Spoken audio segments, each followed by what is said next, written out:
Kalau orang hafal surat Tabarok, nanti di akhirat surat Tabarok itu menjelma menjadi sosok manusia. Terus kemudian dia akan membela orang yang hafal surat Tabarok. Surat Tabarok itu bakal hidup terus membela. Kayak kalau di dunia itu jadi pengacara gitu. Dia nggak terima kalau orang yang hafal surat Tabarok, yang hafal dirinya itu, nanti masuk neraka itu tidak terima surat Tabarok. Nah nanti dia bilang sama malaikat yang mau ngantar kamu ke neraka misalnya ya, misal kamu hafal surat Tabarok, terus kamu banyak dosanya nih misalnya, mau dimasukin ke neraka kan? Nah surat Tabarok ini nanti akan muncul menjadi sesosok manusia gitu, kayak seseorang gitu. Terus dia bakalan, malaikat tunggu dulu, orang ini hafal aku. Ya, yang ngomong tadi siapa? Surat Tabarok. Nah, surat Tabarok bakal ngomong kayak gitu. Jangan masukkan dia ke neraka karena dia hafal aku. Dia hafal surat Tabarok. Terus habis itu, loh, nggak bisa, dia banyak dosanya. Dia banyak dosanya. Dia harus masuk neraka. Terus maksudmu gimana? Dia itu hafal surat Tabarok. Dia hafal Quran. Sebentar, belum selesai. Diam dulu. Dia itu hafal surat Tabarok. Kalau orang hafal Quran, hafal surat Tabarok saja masuk neraka, berarti Tabarok itu tidak ada gunanya.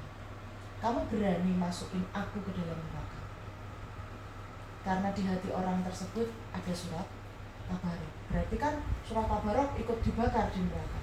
Padahal itu kalamullah, perkataan Allah. Perkataan Allah nggak cuma perkataan baik, itu kalimat-kalimatnya Allah. Ya. Makanya masa Quran dibakar di neraka? Nah, nggak terima Al-Mulk surat Tabarok tadi. Terus akhirnya malaikat kan nggak bisa memutuskan. Yang memutuskan di akhirat siapa? Allah. Nah, malaikat bilang ke Allah, ya Allah ini gimana? Ada orang punya dosa, mau saya masukkan neraka, tapi surat Tabarok nggak terima karena orang ini ternyata hafal surat Tabarok. Terus Allah bilang, oh, kenapa pembelaanmu apa surat Tabarok? Katanya, kalau orang yang hafal surat Tabarok aja nggak masuk surga, berarti surat Tabarok tidak ada gunanya. Berarti kalimatmu tidak ada gunanya. Tabarok. Nah, terus Allah bilang, oh kalau begitu masukkan orang ini ke dalam surga. Dia akhirnya selamat karena syafaat atau pertolongan dari surat Tabarok. Surat dari Al-Quran saja bisa menjelma menjadi seseorang.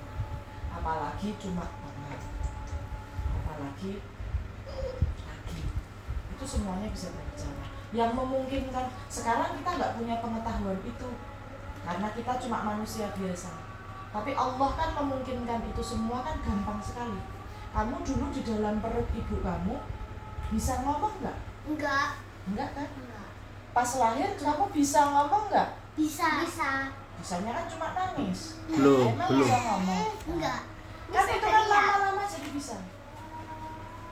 Semua itu dimungkinkan. Yang memungkinkan bukan yang lain-lain, tapi Allah. Kalau Allah menakdirkan kamu menjadi orang yang bisu, bisa tidak? Tidak. Bisa. Ya bisa, terserah Allah kan. Makanya bersyukur kamu tidak. Alhamdulillah kamu bisa tidak bisu, bisa bicara. Nah, karena kamu sudah Disyukuri. dikasih niat, kamu sudah dikasih nikmat bisa bicara. Kalau ngomong yang bagus pintar. Mulutnya buat Ngaji. Jangan ngomong yang jorok, jangan ngomong yang kotor, jangan ngata-ngatain temannya, jangan berantem, nggak usah berdebat. Ya, orang ada hadisnya ini.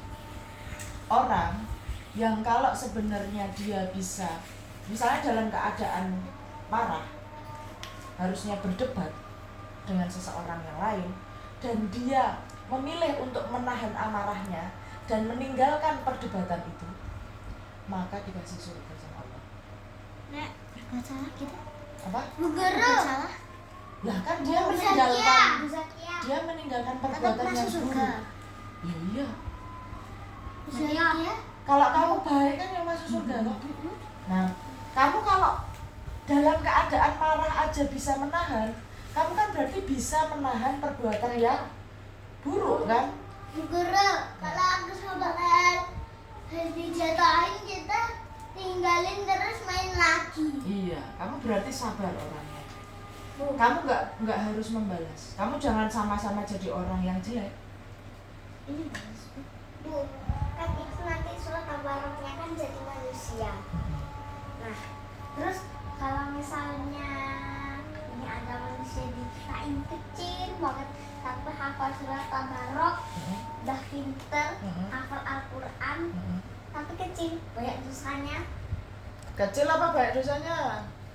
Kecil, baik, dosanya seuplit. Nah, dosanya kecil kan?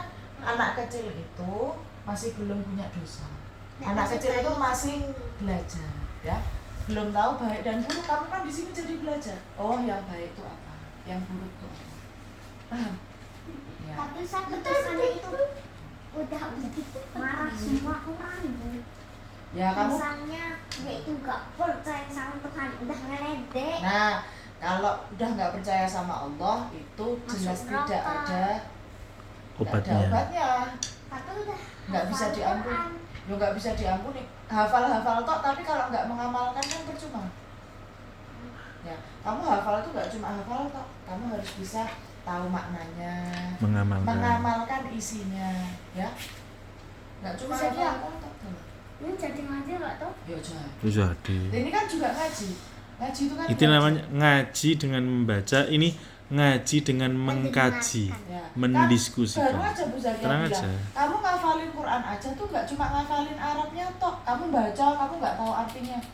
Nah, kamu pelan-pelan belajar bacanya, tapi juga Bu Zakia kasih penjelasan, Pak Ahmadi kasih penjelasan tentang hal-hal.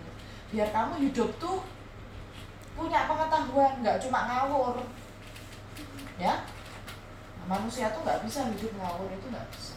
Nah, kayaknya sabar mau nggak sabar mau ngaji. Ya Nah, ngaji lagi kalau ya. semangat ngaji itu bagus. Bagus. Ya. Nah, sadaqallahul azim. Kalau semangat belajar juga. Iya. Ya, sip. Sip.